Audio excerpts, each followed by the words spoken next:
So I have spent the last few months building this car to where it is today. So in the previous episode, we built a fully forged VXR engine for this, capable of 400 brake horsepower.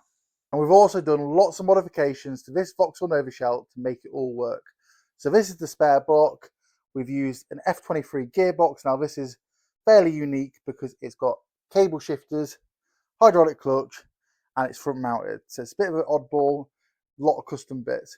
We've made custom mounts, and we've also cut the front valance to allow a massive intercooler and a central mounted radiator. So what's the plan for today's video? Well, I want to get that engine fitted in this car. Now you may think we're nearly there, but we're not even close. So we still have lots of things to do that you've probably not even thought about. Little things like this, hydraulic clutch. That needs somewhere to mount, and needs a pipe putting in to the pedal box. These brake lines don't run in the original place anymore because I've had to cut this out here. So I need to make some kind of bracket for these to bolt up to and just make them out of the way. This area here, I want to reinforce a little bit. Obviously, I've made this mount in this section here. There is quite a lot of holes around it, so I've made a plate that's going to go over the top, stitch weld over the top, and just make it that bit stronger. The chassis notch down here, I need to box that in because, as you can see, it's currently open. That is no good. I also need to trim a little bit more here and here, as well as here. And finally, I need to make the gear cables go through the bulkhead somehow. Now, the gear cables on these run quite low, a little bit lower than I think they do on my F20 conversion. So I think they may be able to run under here. We're not sure. I need to work that out in today's video. And then after I've done all of that, I need to prep the bay, paint it. Now, I'm not going to paint the full bay because the car's been restored relatively recently. The paint's in very good condition. So I'm going to blow bits in and just make a good job of it. It's going to look really nice when it's done. But yeah, basically we're going to do front panel and bits of the chassis legs, and that will do. Another thing I want to do in a later video is I want to put some bars between here and here just to tie it all in. Everybody goes on about these engine bays. They say they need stitch welding down here, but in my experience, that's a load of rubbish. It doesn't really offer much strength. Yes, it might add a little bit, but I think if I stop the chassis legs from flexing at the bottom, that's going to make it significantly stronger because, as you can see, they are L-shaped. So, like I say, I need to make a brace what goes from there to there and just tie it all in and make it nice and strong. Again, I'll probably do that in a later video, so if you want to see that, don't forget to subscribe. Right, so first job, let's get this area here done. Start by supporting the gearbox, taking off the custom gearbox bracket, and then removing the poly bush from the chassis leg. I then start filling the holes up in the chassis leg. Now this is 2mm thick, so I use a 2mm thick washer to weld the top hole up, and I make a custom piece to fill the bottom hole up. It doesn't have to be perfect, I just want to give it a bit more strength. So once I'm happy with the fitment of the piece, I put it in with a magnet for the last time and buzz it in with a hot metal glue gun. And once it's welded all the way around, I dress it all back with a flat disc on a grinder. Now I'm just using a 40 grit on this instance because we're not going to see it afterwards, so it doesn't matter if there's a few grinding marks, I want it to be flat. I then treat the metal the best I can with some copper weld-through primer.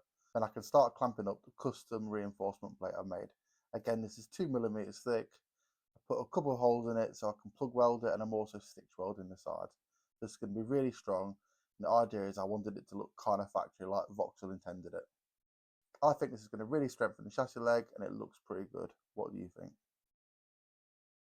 Right, so now this is reinforced, we need to think about a clutch line mount. So this is the standard flexi clutch line from the Vectra B, and I need to somehow mount it here and then make some kind of pipe up. So these are universal brake clutch line clips, standard stuff, quite cheap off the internet. And my plan is to mount some of these on the chassis leg and make something for this to bolt up here too. Now, unlike a brake line, there's no groove or anything in this to mount it. So my plan was originally I was going to make a little bracket that goes to here, slot that in and put a little clip in to hold it. Because there's no groove, I'm going to have to rethink that slightly. So my plan is, this is the brake line I'm going to use, or the clutch line, whatever you want to call it. I'm going to put a 90-degree bend in it and just see how tight a radius I can get it. And then I can still use a bracket mounted to here somewhere, but I might have to just mount the pipe like so. So it's fastened here, something like that. And then obviously have it bolt up, but I need a really tight radius. So I'm going to use a pipe bender to see exactly how much I can bend it. So I've made countless brake and clutch lines over the years, and one very easy mistake to make is before you flare it, you need to put your nipple on the end. And I very nearly did it in this instance. So if you're going to make a brake line, put your nipple on before you flare it. And back to the job in hand. Now I've bent the pipe, I'm now making a little bracket up. Now this is just going to be like a little triangulated bracket, nice and strong, just something to hold the line so I know it's in the right place. And like I've said countless times before, you don't need any special tools to make little things like this. I'm just using a vise, a hammer and some grips basically to manipulate the metal and make it the shape I want. Once it's made into the right shape, I tack it up and then flat it down with a grinder. And there we go, a factory looking bracket which is very strong. Now let's weld it onto the chassis leg.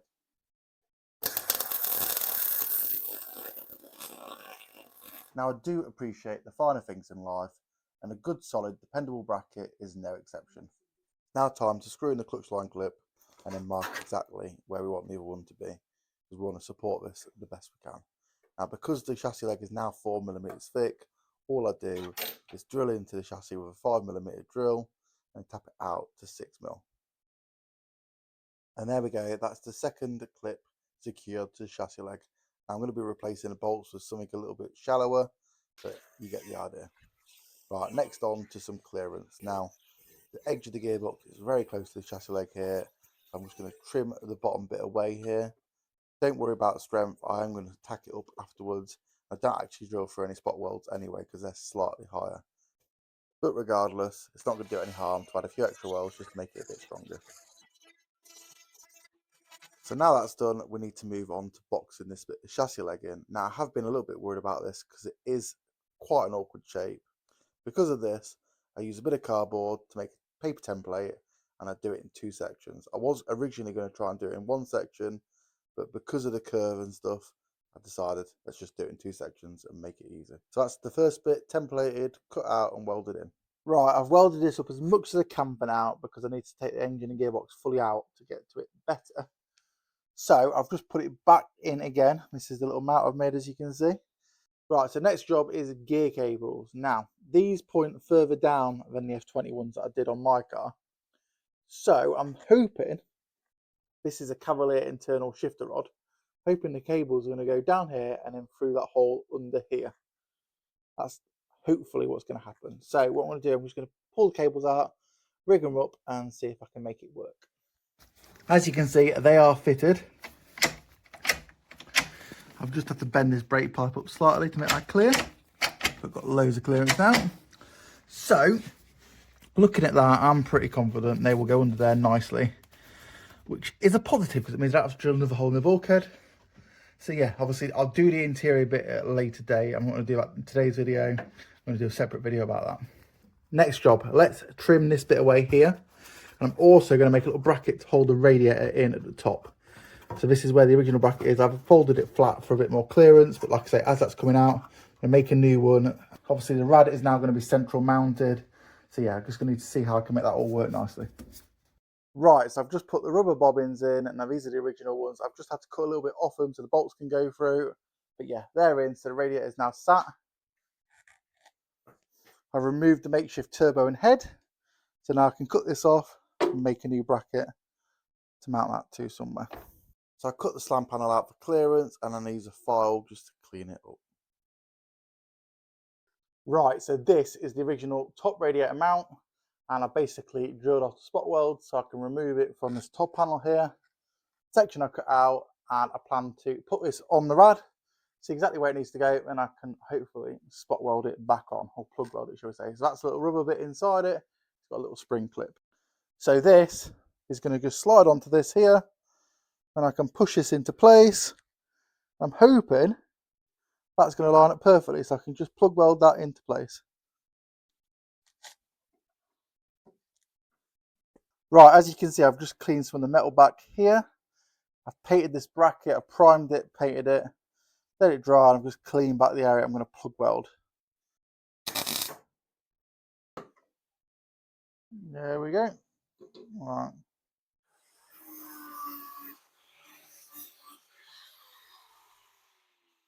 Next job is we need a slam panel support. So this is the one which was on my Black Nova, which is no longer required. It doesn't quite fit, but I can make it work. So as you can see, it bolts up already here. I'm going to put some captive nuts in the top of the intercooler because the top of the intercooler is quite thick and it doesn't actually go to anything. It's just like a reinforcement plate. So I should be able to put these in. These are riv nuts. and then clamp that to that. Now you might think I'm absolutely mad doing this. It's a brand new intercooler. However, I've had a look at it and the top core is like 10 mil, probably even 15 mil from the top of this. So there's plenty of clearance to put one of these in. Yeah, don't worry.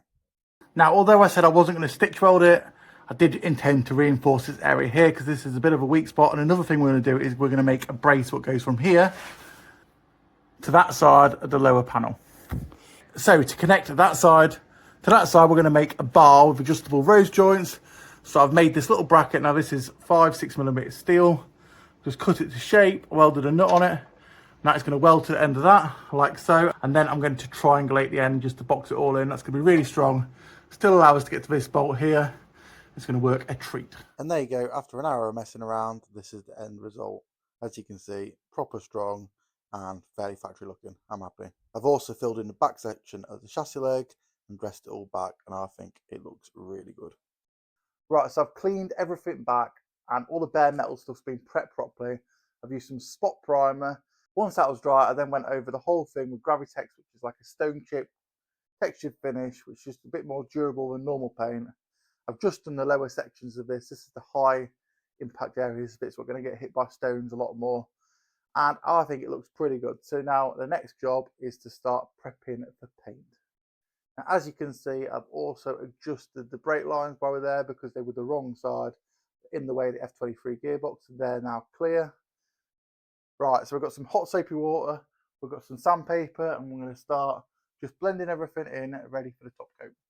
Now, a lot of this stuff's not really going to be that visible once the engine's all in, but I still want it to look good. So I do take my time and do the best job I can. So I use a selection of sandpapers going down the grits, working up to 500 wet and dry. So the areas that still have the original paint, I just use grey Scotch-Brite just to key these areas up. Now, you can paint straight over it then if it's keyed. And if you need to blend it, this is perfect because you're not scratching the paint too much. So you can buff it back afterwards. So once that's all done and it's dried off, it's now time to start masking. Now, masking is one of them jobs. It takes ages, but it's definitely worth your while. Now, I do a couple of little tricks, like the areas where I want to blend. I fold the edge of the tape so it acts as a soft edge so there's no harsh line. Now, because I use spot primer on a couple of bare metal areas, another little trick is not to mask right to the edge of the paint. So basically, don't prime all the way to the edge of masking tape, because if you put the white paint on top of it afterwards, when you peel it back, you'll see the grey primer on the edge, and you don't want that. So there we go, that is that sorted. Now, because I am not using a spray gun, I'm just using an aerosol, I'm not going to mask the full car. I will put a few more sheets over a few bits, but that should be adequate. So the idea is, whole front panel is going to get painted, and then I'm going to blow these little bits in. All this is getting painted. Again, I'll blow this in. My plan is to use some fade out thinner once I've painted it, just to go over the edge so there's no obvious line. But I think that should work nicely. So these are the 2K aerosols I'm using. Now they're a little bit expensive, about 30 quid each, but they are amazing. This is basically body shop grade paint in an aerosol can. Now because it's 2K, you need to wear a proper mask. You also need to activate the bottom. You pull a little pin out. This releases the hardener, and then you have to give the can a really good shake for a couple of minutes, and then you can start painting. Now, these are amazing, but you have to do all your painting in one go. You can't put the can down and come back the next day because it will have gone off inside the can. After 3 good coats of direct gloss, I use fade out thinner. So this is basically thinners in a can. You spray it on the edge of the paint, and it takes away that kind of sharp edge and any kind of orange peel, and helps to blend the old paint into the new paint. Really good stuff. You don't have to put a lot on, just a little bit, but it works great. The engine bay is now dry. It's 24 hours later. I'm going to continue to harden the paint before I fit the engine, but I just thought I'd show you what it looks like now. So I'm buzzing with the results. As you probably noticed as well, I've also painted the bumper bar and a few other little bits. So yeah, to say that I only painted it with a 2K rattle can, it's come out really good. I would highly recommend the 2K rattle cans. They're very good. You do need a professional master spray with them, but yeah, they do work really well. So they're a little bit thinner than normal gun paint, but they still do a really good job. You won't get that kind of shine with a normal aerosol can. So I'd highly recommend. As you can see, it's looking pretty sweet. So I've also taken a bit of time and 2K blacked all the mounts, including the front slam panel stabilizer. Now again, this is rattle can 2K paint, and the shine is very, very good. Quality is very good. Now one thing I would just like to add is This mount here, this is a off-the-shelf mount, which I believe you can still buy, made by that company, whoever they are. So if you want to use one of these mounts on a Z20 LET, Z20 LEH, X20 XEV, any of the newer style 2-litre 60 valve engines, it won't physically work without some mods.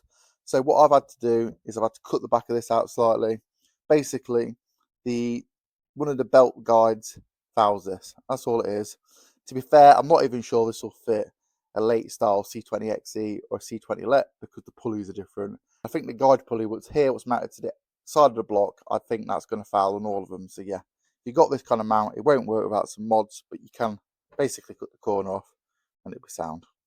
So I'm going to leave this to harden for another 24 hours and then we can start putting the engine in. We are so nearly there now, but there's still a few little bits we need to fit to this engine before we can put it in.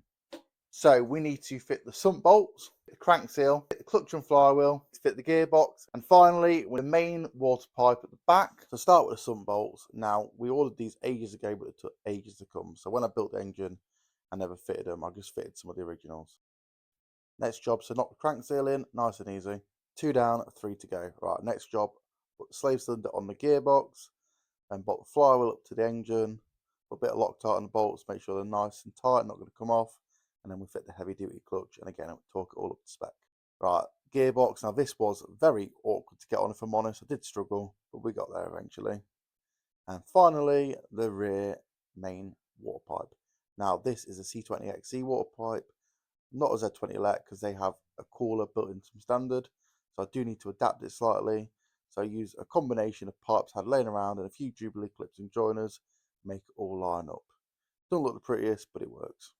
And now that lot is all done, we're on to the final stage, which is to fit the engine to the car. Now this is the really exciting bit. My stepdad does help me here, and we do mask up the chassis legs, so we don't want to scratch anything. Obviously, it's a very tight engine in this bay, so we do take our time. We'll start with the offside front mount. Again, it's all very fiddly. I've made it deliberately quite tight, but we get there.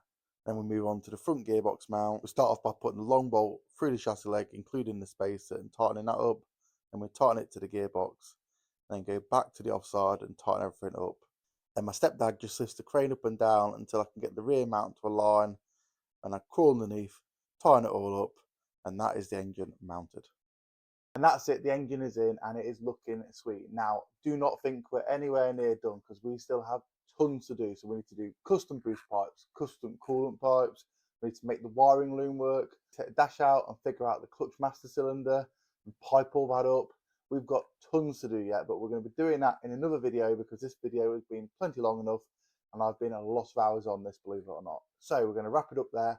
I do hope you enjoyed the content. If you did, please support the channel by hitting the hype button, liking the video and subscribing. Stay tuned for more, guys. See you later. Goodbye.